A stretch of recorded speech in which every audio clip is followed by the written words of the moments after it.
Varicose veins కి సరైన చికిత్స కోసం సంప్రదించండి ఎవిస్ హాస్పిటల్.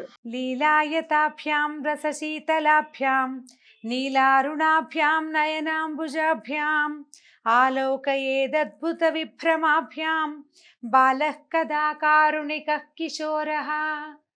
కృష్ణుడు మన మీద ఎప్పుడు కరుణిస్తాడో కదా అని అడుగుతున్నారు లీలాసుకులు. అయితే మనం భాగవత కథాసుధ 7వ భాగంలోకి వచ్చాం. ఇవాళకి 7వ రోజు తిరుప్పావై మొదలుపెట్టి ఆండాళ్ళ తల్లి అయ్యవారిని ఎలా ఎలా మేల్కొల్పుతోందో ఏ రోజుకు ఆ రోజు తిరుప్పావై విని ఆనందించండి. మా సుమన్ టీవీలోనే భాగవత కథాసుధ కూడా విందాం. అయితే కృష్ణుడు తర్వాత గోపబాలుడు దూడలు వాళ్ళు కాస్తున్నటువంటి దూడలతో సహా అఘాసురుడనే కొండ చిలువ నోట్లోకి వెళ్ళారు. ఈ వెళ్ళిన తర్వాత కొండ చిలువని సంహరించాడు. వీళ్ళంతా బయటకు వచ్చేసారు. ఈ బయటకు వచ్చేసి ఇంటికి వెళ్ళిపోయారని చెప్పుకుంటున్నాం. అయితే ఈ వ్యవహారం ఇది ఏమిటి? అఘాసురుణ్ణి కృష్ణుడు సంహరించింది 5వ ఏటైతే 6వ ఏట గోపబాలుడందరికీ చెప్పారట ఒక సర్పాన్ని కృష్ణుడు సంహరించాడు అని. పరీక్షిత్ మహారాజు ఆశ్చర్యపోయాడు. సుఖమహర్షి, నీవు నా గురువి, శిష్యుల సందేహాలు గురువులు ప్రేమతో తీరుస్తారు. కృష్ణుడు 5వ ఏట అఘాసురుణ్ణి సంహరిస్తే 6వ ఏట ఆ కథ గోపకులంలో ఎలా తెలిసింది?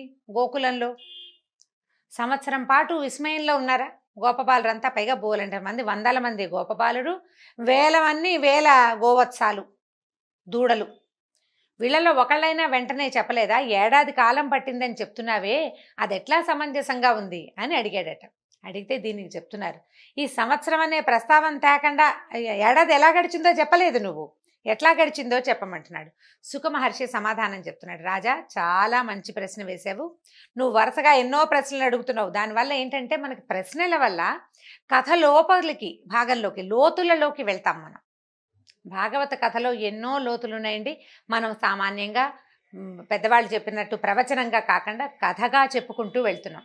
పిల్లలు కూడా వింటారన్న భావనతోటి ఎక్కువ భాగవత విశేషాలు భగవద్ విశేషాల జోలికి పెద్దగా వెళ్ళటం లేదు, సుమారుగా వెళ్తున్నాం.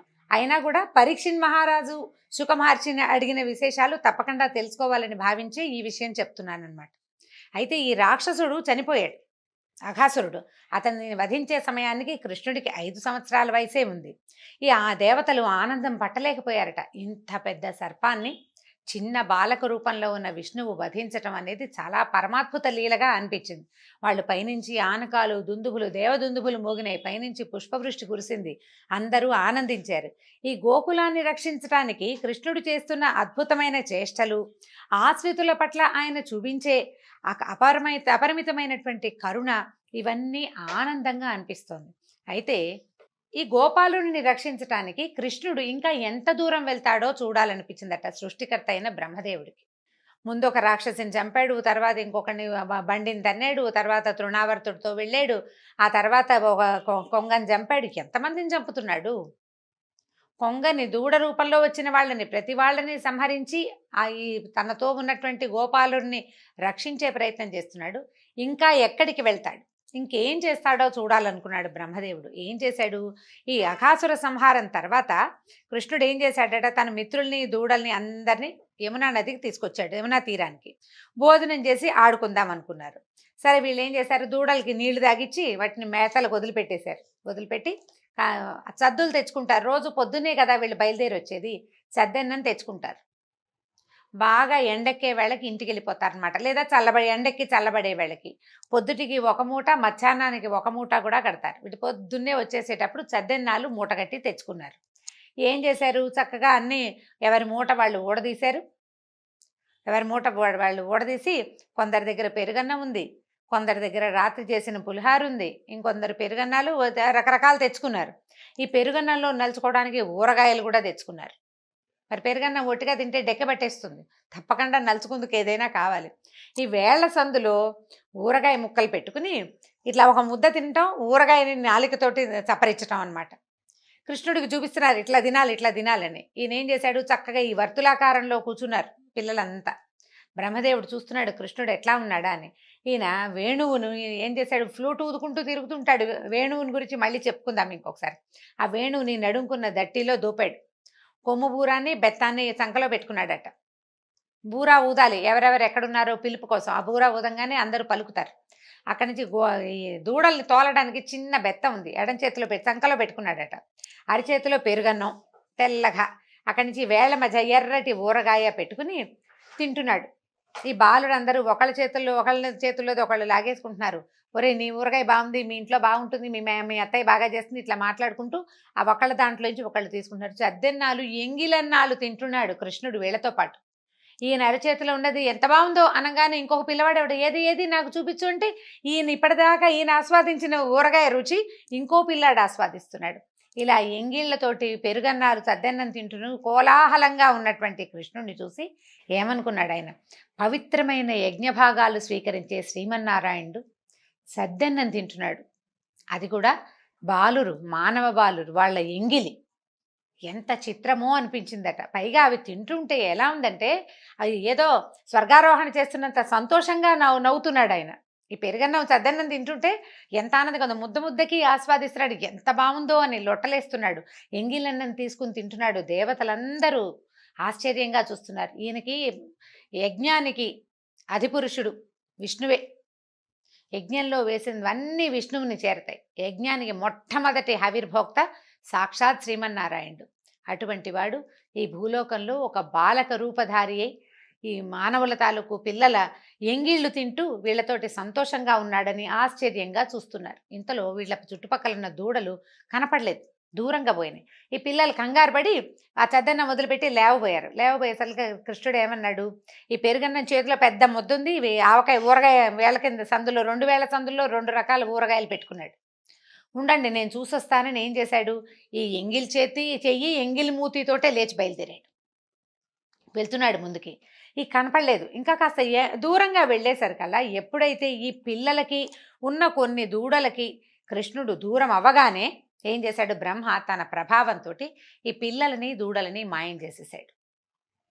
ముందుకు వెళ్ళిన కృష్ణుడికి అక్కడ దూడలు కనపడలేదు, వెనక్కొచ్చి చూస్తే తన మిత్రుడు కనిపించలేదు, పిల్లలు కూడా లేరు. సర్వజ్ఞుడైన కృష్ణుడికి ఇదంతా బ్రహ్మమాయ అని తెలిసింది. ఇప్పుడు ఏం చేయాలి, తను ఏం చేయాలా అనుకున్నాడు. తను తలుచుకున్నంత మాత్రం చేతే ఆ పిల్లల్ని బ్రహ్మమాయ నుంచి విడిపించి తెచ్చేసుకోగలడు. కానీ సత్యలోకం నుంచి దిగొచ్చాడు బ్రహ్మ తన సంగతి ఏమిటో చూడ్డానికి. ఈ కృష్ణుడు ఎంత దూరం వెళ్తాడో, ఈ కృష్ణమాయ ఏమిటో, ఆయన ఎలా ఇక్కడ తన లీలలతో ప్రవర్తిస్తున్నాడో చూడాలని స్వయంగా సత్యలోకం నుంచి బ్రహ్మదేవుడు వచ్చేస్తే ఆయన సరదా ఎందుకు పోగొట్టాలి? భగవంతుడు ఎవ్వరి సరదాలు పోగొట్టడు. ఈ బ్రహ్మదేవుడు సరదా పోగొట్టకుండా ఉండడానికి ఏం చేశాడు, ఆయన ఎంత అత్యద్భుతమైనది చేశాడు చూడండి. బ్రహ్మమాయ తొలగించటము పనికి వద్దనుకున్నాడు. తొలగించకపోతే కుదరదు. సాయంకాలం అయ్యేసరికల్లా పిల్ల జల్ల అందరూ ఇల్లు చేరాలి కదా. ఈ దూడలు తోలుకొచ్చిన చిన్న పొన్న పిల్లలు 5-5 ఏళ్ల నుంచి 10-12 ఏళ్ల దాకా ఉన్నారు. ఈ పిల్లలంతా దూడలు, వీళ్ళందరూ ఇల్లు చేరకపోతే, దూడలు లేకపోతే ఆవులు ఏడుస్తాయి, పిల్లలు రాకపోతే తల్లులు ఏడుస్తారు. ఏం చెయ్యాలా అని ఆలోచించి ఏం చేశాడు, ఒకే ఒక ఉపాయం ఏంటంటే బ్రహ్మమాయకి ప్రతిక్రియ విష్ణుమాయే అని భావించాడు. అందుకని ఏం చేశాడు, అటు విధాతకి వేడుక కలిగించాలి, గోకులంలో అందరినీ హాయిగా సంతోషంగా ఉంచాలి. అందుకని ఏం చేశాడు, జగత్ సృష్టికర్త అయిన కృష్ణుడు వెంటనే తానే వందలాది గోపబాలురుగా మారిపోయాడు. తానే వేలాది లేగదూడలైపోయాడు. ఎందరు బాలురు ఉండాలో అందరూ, ఎవరి ముక్కు ఎవరి మొహం ఎవరి మూతి వాడిదే, అదే రూపం అదే రంగు అదే గంతుతోటి ఆ బాలుడైపోయాడు. ప్రతి బాలుడి రూపము తనే ధరించాడట కృష్ణుడు. సరిగ్గా ఆ రోజు ఎవరెవరు ఏ ఏ వస్త్రాలు ధరించి వచ్చారో, ఎవరు ఎలాంటి సెలగోల ఎలాంటి కర్ర ఎలాంటి కట్టె పుచ్చుకొచ్చారో అవే రకాలతోటి ఏమీ మార్పు లేకుండా వాళ్ళు తెచ్చిన కొమ్ము బూరాలు, వాళ్ళు తెచ్చిన బెత్తాలు, ఎవరు ఏ చద్దన్నం తింటుండగా మాయమయ్యారో అదే చద్దన్నం ముందు పిల్లలు ప్రత్యక్షమయ్యారు. ఆ పెరుగన్నము ఆ ఊరగాయ ముక్కలతోటే కృష్ణుడు తయారయ్యాడు. అందరూ తయారైపోయారు. అయిన తర్వాత ఏముంది, లేగదూడలు, మొత్తం లేగదూడలని ఎన్ని మాయమయ్యాయో అన్నీ వచ్చేసాయి. అన్ని లేగదూడలు అవే. ఏ దూడకి ఏ రంగో, ఏ దూడకి ఎక్కడ ఏ మచ్చ ఉందో, కొన్నిటికి ముఖం మీద మచ్చ ఉంటుంది, కొన్నిటికి వీపు మీద మచ్చలు ఉంటాయి, కొన్నిటికి కాళ్ళ దగ్గరే బ్రౌన్ కలర్ కనిపిస్తుంది, కొన్ని మొత్తం అంతా బ్రౌన్గా ఉండి కపిల గోవులు, ముఖం మీద మాత్రం శ్రీవత్సమలే చిన్న తెల్ల మచ్చ ఉంటుంది. అట్లా ప్రతి దూడ దాని స్వస్వరూపంతో ప్రవర్తిల్లేలాగా వచ్చేసాడు. మొత్తం కృష్ణ రూపాలే. అక్కడి నుంచి సర్వం విష్ణుమయం అయిపోయింది. ప్రపంచమంతా విష్ణుమయమే, విశ్వమంతా విష్ణుమయమే. విష్ణువు కానిది ఏది లేనే లేదు. ఆ వాక్యాన్ని ప్రత్యక్షంగా నిరూపిస్తున్నట్టుగా స్వామి తనే దూడలుగాను గోపబాలురుగాను మారిపోయాడు. సరే తనలో మరి ఇప్పుడు ఇంతమంది పిల్లలు కూర్చుంటే తనే మాట్లాడుకుంటున్నాడు తనతోటి. తనతో మాట్లాడుకుంటూ తనే అందరి బదులు చద్దన్నాలు తిన్నాడు. తర్వాత తనతో తనే ఆడుకున్నాడు. ఈ పిల్లలందరితోటి మరి ఆడుకుంటున్నాడు కదా, అందరితోటి తనే అందరిగా అయి ఆటలాడాడు. తర్వాత సాయంకాలం అయ్యేసరికల్లా ఈ గోపబాలుడుగా గోవత్సాలుగా ఉన్న తనను తాను అదిలించుకుంటూ తనను తాను తోలుకుంటూ రేపల్లెకి చేరాడు. వ్రజం చేరిపోయాడు. చేరిపోయేసరికల్లా ఏ తల్లి బిడ్డ ఆ తల్లి ఇంట్లోకి వెళ్ళిపోయాడు యథాప్రకారం. ఏ గోశాలలో ఏ దూడ ఉండాలో ఆ గోశాలలోకి ఆ దూడలు వెళ్ళిపోయినాయి. అక్కడ కట్టేశాడు. అందరూ తల్లులకి దూడలు ఆవులకి ఏమి తల్లులు సాయంత్రం అయ్యేసరికి, నాయనా వచ్చావరా, ఎండలో తిరిగావా, మొహం మాడిపోయిందేమి, అన్నం సరిగ్గా తినలేదా, నీ అన్నం ఎవరైనా లాగేసుకున్నారా, మొహం నల్లగా పెట్టుకున్నావు ఎందుకురా, ఎవరైనా కొట్టారా, ఇలా రకరకాల ప్రశ్నలు వేస్తాం మనం. స్కూళ్ళ నుంచి వచ్చిన పిల్లలకి 100 ప్రశ్నలు సంధిస్తాం. ఎండలో ఈ గొడ్లను తోలుకుని బుడ్డాళ్ళని ఏమనాలి, వాళ్ళని ఇంకా బోల్డ్ ప్రశ్నలు వేయాలి. ఏ తల్లికి ఆ తల్లి ప్రశ్నలు వేసుకున్నారు. పిల్లల్ని తీర్చారు, స్నానాలు చేయించారు, ఏదో మొహాన్ని బొట్టు పెట్టి ఎవరికి వాళ్ళు అన్నాలు తినిపించుకునే ప్రక్రియలో పడ్డారు. దూడలు తల్లుల దగ్గరికి పరిగెత్తినాయి. ఆవులు పొదుగుల నుంచి వాటంతటా పాలు స్రవిస్తూ దూడల్ని ఆనందంగా, నాకు పొద్దు నుంచి చూడని దూడని మరి ఆనందంగా ఉంటుంది కదా ఆవుకి, ఇలా అందరినీ సంతోషపెట్టాడు. ఆ రోజు నుంచి ప్రతిరోజు ఉదయం బయలుదేరి దూడలై అడవిలో పచ్చికమేసి గోపబాలురై ఆ దూడల్ని మేపి సద్దులు తిని ఆడుకుని యమునా నదిలో ఈతలు కొట్టి సాయంత్రం అయ్యేసరికి ఇల్లు చేరేవాడు కృష్ణ పరమాత్మ. ఈ వందలాది గోపబాలుడు వేలాది గోవత్సముల రూపంలో ఆయనే చేశాడు ప్రతిరోజు. అదే ఈ క్రమంలో ఎలా అయిందంటేట, ఈ భగవత్ స్వరూపమే ఈ రకంగా బాలుర రూపంలో గోవత్సాల రూపంలో ఉండేసరికి తల్లులకి పిల్లల మీద అపారమైన ప్రీతి పెరిగిపోయిందట. ఒక క్షణం పిల్లాడు అటు ఇటు కనుమరుగైతే ఒక సహించలేని తనం వచ్చేసింది. ఆవుల పాలు విపరీతంగా పెరిగిపోయినాయట. అసలు ఆ దూడల్ని వదిలిపెట్టలేనట్టుగా అయిపోయినాయి. ఎంత ప్రీతో తల్లులు పిల్లల్ని వదలలేరు, ఆవులు దూడల్ని వదలలేవు. సాక్షాత్ భగవత్ స్వరూపం అవడం వల్లే ఇది సంభవించిందనమాట. క్రమంగా రోజులు గడుస్తున్నాయి. 1 ఏడాది అయిపోయింది. అయ్యేసరికల్లా ఇంకా ఎట్లా అవుతుందంటే, ఒకరోజు బలరామకృష్ణులు ఈ లేగల్ని తోలుకుని బలరాముడు ఉన్నాడు వీళ్ళతో పాటే, ఆయన బాగానే ఉన్నాడు, ఆయనకి ఏం అవ్వలేదు. అక్కడ దూడలు పచ్చిక మేస్తూ తిరుగుతున్నాయట. పక్కనే ఉన్న గోవర్ధన పర్వతం మీదకి గొడ్లను తీసుకెళ్తారు, ఆవుల్ని అక్కడికి తీసుకెళ్తారనమాట. వాటిని పెద్దవాళ్ళు మేపుతారు, పిల్లలు కింద పచ్చిక బయళ్ళల్లో ఉంటారనమాట. ఈ పైన కొండ మీద ఉన్న ఆవులకి కింద ఉన్న దూడలు కనిపించేసరికల్లా దూడల్ని చూసేసరికి ఇంకా ఆగలేక అవి పైనుంచి కొండ మీద నుంచి దిగి పరిగెత్తుకుంటూ వచ్చేసింది. ఈ గోపాలకురైనటువంటి పెద్దవాళ్ళు చాలామంది ఉన్నారు, వాళ్ళు అసలు ఆపలేకపోయారట ఆవుల్ని. అంత పరిగెత్తుతున్నా ఎందుకో సాయంకాలం అయ్యేసరికి ఎట్లాగో దూడలు స్థిమితంగా ఉంటాయి, ఆవులు అవి పరిగెత్తవు దూడల కోసం. అంత స్థిమితంగా ఉండే గోమాతలు ఎందుకంత ఉత్సాహపడి ఉద్రేకపడి తమ వత్సాల కోసం పరిగెడుతున్నాయో వాళ్ళకి అర్థం కాలేదు. వాళ్ళు ఆపలేకపోయారు. కృష్ణుడు బలరాముడు చూస్తూనే ఉన్నారు. ఈ పరిగెత్తుకుంటూ కిందకు వచ్చిన ఆవులు ఈ దూడలకి పాలిస్తూ ఆ దూడల దగ్గరికి పరిగెత్తుకుంటూ వెళ్ళిపోయినాయి అనమాట పాలు ఇవ్వడానికి. వాటిని ఏముంది, ఆవులు దూడని పరామర్శించే పద్ధతి ఏమిటంటే నాలుగుతో నాకి ఇది బాగుందా, సేఫ్గా ఉందా లేదో చూసుకుంటే. అందరూ ఆశ్చర్యపోయారు. సరే, అక్కడి నుంచి ఆ పైనుంచి గోపాలుడు కూడా దిగొచ్చారు. ఆవులు వచ్చేసారు కదా, ఆవులతో పాటు గోపాలుడు దిగొచ్చి కింద తమ పిల్లలు కనపడేసరికల్లా ప్రతి తండ్రి తన పిల్లాన్ని కావలిచ్చుకుని సంవత్సరం తర్వాత కనపడ్డవాడిని చూసినట్టుగా ప్రేమగా కావలిచ్చుకుంటారు. పొద్దునే వెళ్ళారు పిల్లలు. ఒక 3-4 గంటల ఉంటుంది అంతే. ఈ 3-4 గంటల విరహాన్ని కూడా తట్టుకోలేనంత అవ్యాజమైన ప్రీతి ఆ భగవత్ స్వరూపులైన పిల్లల మీద దూడల మీద కలిగిందట. అయితే ఈ బలరాముడికి ఆశ్చర్యం వేసింది, ఇదేదో మాయలా ఉంది, ఇలా ఎప్పుడూ జరగలేదు.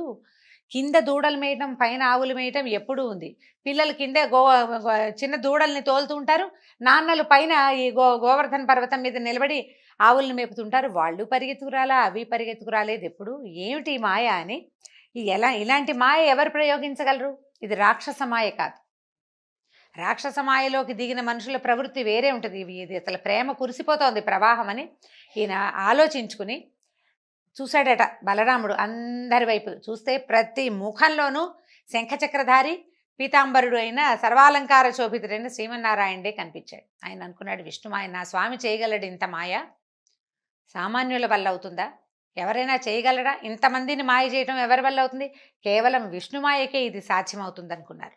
ఇంతలో సరే, అప్పుడు అడిగాడు బలరాముడు, ప్రభు ఏమైంది, ఏం జరిగింది అని అడిగితే, ఇట్లా బ్రహ్మమాయ ఏం జరిగింది, ఇలా దూడలు శిశువులు అందరూ మాయమయ్యారు, వీళ్ళందరూ బాధపడతారని నేను ఈ ప్రయత్నం చేశానని కృష్ణుడు చెప్పాడు. ఇంతలో ఏమైందట, బ్రహ్మదేవుడు కనురెప్పలు తెరిచాడట.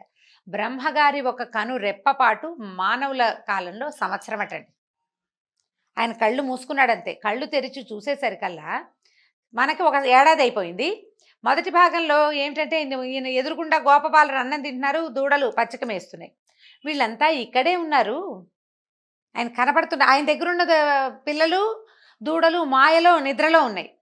ఈ కింద కళ్ళు తెరిచి చూసరికల్లా కృష్ణుడు కూర్చుని ఉన్నాడు, పిల్లలు కనిపిస్తున్నారు, తద్దన్నాలు తింటున్నారు, దూడలు అన్నీ కనిపిస్తున్నాయి. నేను తీసుకెళ్ళిన వాళ్ళు నిద్రపోతున్నారు, వీళ్ళెక్కడి నుంచి వచ్చారు? నేను సృష్టించలేకుండా ప్రపంచం పుడుతుందా? అసలు బ్రహ్మ సృష్టి కానిది ఏముంది? విధాత సృష్టించనిదే లేదు ప్రపంచంలో. నా సృష్టికి ప్రతి సృష్టి ఎలా జరిగింది? నేను తెచ్చిన పిల్లలు దూడలు నా ఎదురుగుండానే ఉన్నప్పుడు వీళ్ళు ఎక్కడి నుంచి వచ్చారు అని వాళ్ళ కోసం అట్లా వాళ్ళ వైపే చూస్తుంటే ఆయన తర్కించుకుంటున్నట్ట. పగటి సూర్యకాంతిలో మిణుగురు పురుగుల కాంతి కనపడదు. అలాగే ఈ విశ్వమంతా ఎవరి మాయ చేత మోహింపబడుతుందో అతని ముందు సృష్టికర్త కూడా మిణుగురు పురుగే. ప్రపంచాన్ని సృష్టించేవాడు కూడా ఈ మాయని సంకల్పించిన వాడి తాలూకు శక్తి ముందు చాలా చిన్నదైపోతుంది అని అనుకుని ఆయన తన మాయ వెలవెలపోయిందని, విష్ణుమాయే పూర్తిగా ప్రపంచమంతా ఆవరించి ఉందని అనుకుని ఏం చేశాడట, అట్లా దండం పెట్టుకుంటూ ఉండిపోయాడు నమస్కరిస్తూ ఈ రూపాల్లో కనపడుతున్న విష్ణువుకి. వెంటనే విష్ణువు తన మాయ తొలగించాడట. తెర తొలగిపోయింది, అక్కడ ఏమీ లేదు. అక్కడ ఉన్న శిశువులు గోవత్సాలు అంతా విష్ణుమయమే. దాంతో సరే, ఎదురుగుండా ఉన్నవాళ్ళు ఎవరున్నాడు? సాక్షాత్ విష్ణువు. మేఘశ్యామల వర్ణుడు, పచ్చని పట్టు వస్త్రం కట్టుకుని 4 చేతుల్లో శంఖచక్ర గదాపద్మాలు ధరించి, వక్షస్థలం మీద శ్రీవత్స చిహ్నంతో, అమూల్య రత్నాభరణాలతో, ఆపాద పర్యంతము వనమాలతో చిరునవ్వులు చిందిస్తూ ఈ వందలాది వేలాది ప్రాణుల యందు నిలబడి కనిపించాడు. దాంతో ఈయన ఏం చేశాడంటే, అప్పటిదాకా దేహదారులందరూ బ్రహ్మని సేవిస్తారు. ఎందుకంటే చీమ నుంచి బ్రహ్మాండ పర్యంతం, పిపీలికాది బ్రహ్మాండ పర్యంతం అన్నీ కూడా స్వామిని సేవించేవారు. సృష్టించేవాడు బ్రహ్మ అనేది నియమం ప్రకారమే మనకు తెలుసు. కానీ ఆయన తలుచుకుంటే ఆ సృష్టికి ప్రతి సృష్టి భగవంతుడు అవలీలగా హేళగా చేయగలడని బాల రూపంలోనే ఆయన నిరూపించాడు. సరే, అక్కడి నుంచి ఆ పరమాద్భుతమైన ఈ విషయాన్ని చూసి ఈ స్వయంభువైన ఈ బ్రహ్మదేవుడు చిత్తరువుగా నిలబడ్డాడు.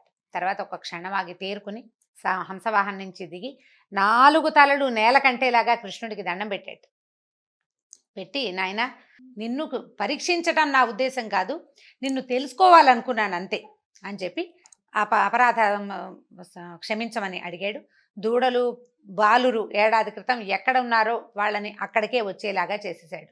అప్పుడే మూటల్లోంచి తీస్తున్న పెరుగన్నము, ఆవకాయన్నము, పులిహార, చద్దన్నాలు అన్నీ సేమ్ డిటో అలాగే ఉన్నాయి, ఏమీ మార్పు లేదు. సంవత్సరం గడిచిందని బలరామకృష్ణులకి మాత్రమే తెలుసు, మిగిలిన బాలుడికి ఎవ్వరికీ తెలియదు.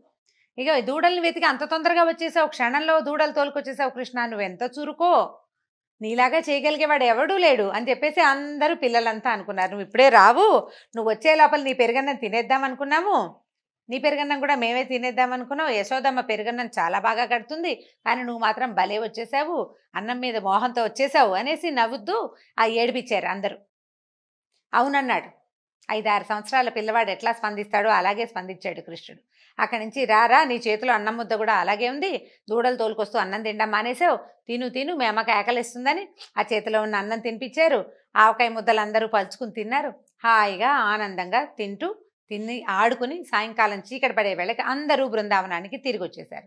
ఈ గోకులానికి చేరంగానే పిల్లలంతా రకరకాల హావభావాలు ప్రదర్శిస్తూ, ఇంత పెద్ద పాము అలా ఎలా పడుకుందో, మేము అంతకుముందు కొంగని చంపాడు కృష్ణుడు, దీన్ని చంపలేడాన్ని మేమందరం అందులోకి వెళ్ళిపోయాం, కృష్ణుడు ఇలా నుంచున్నాడు, దాన్ని ఇలా చేసేసాడు, దాని నాలుకని కాలుతో తొక్కాడు, పెద్ద మంట వచ్చింది, అది కృష్ణుడిలో లీనమైపోయిందని పిల్లలందరికీ చెప్పారు, వాళ్ళ ఇంట్లో ఉన్న వాళ్ళందరికీ. ఇది ఏడాది క్రితం జరిగిందని ఎవ్వరికీ తెలియదు, కానీ నిజానికి ఏడాది క్రితమే జరిగింది. ఈ 1 సంవత్సర కాలం గడిచిపోయింది. నిన్నటిదాకా మన దగ్గర ఉన్న పిల్లలు ఇవాళ పొద్దున వెళ్ళిన పిల్లలే ఇప్పుడు వచ్చిన పిల్లలని అనుకోలేదు వాళ్ళు. అది ఇప్పుడే జరిగిందని తల్లిదండ్రులు మొత్తం గోకులంలో ఉన్న వాళ్ళంతా భావించారు. ఆ తర్వాత ఈ సుఖమహర్షి పరీక్షిత్తుకి సందేహం ఇలా తీర్చాడనమాట. ఈ ఏడాదికి కృష్ణుడికి 5 నుండి 6 సంవత్సరాలు వచ్చినాయి అని చెప్పారు. దీంతో ఈరోజు భాగవత కథాసుత సమాప్తం. వచ్చే భాగంలో మరిన్ని కొత్త కథలతోటి కలుసుకుందాం. నమస్కారం.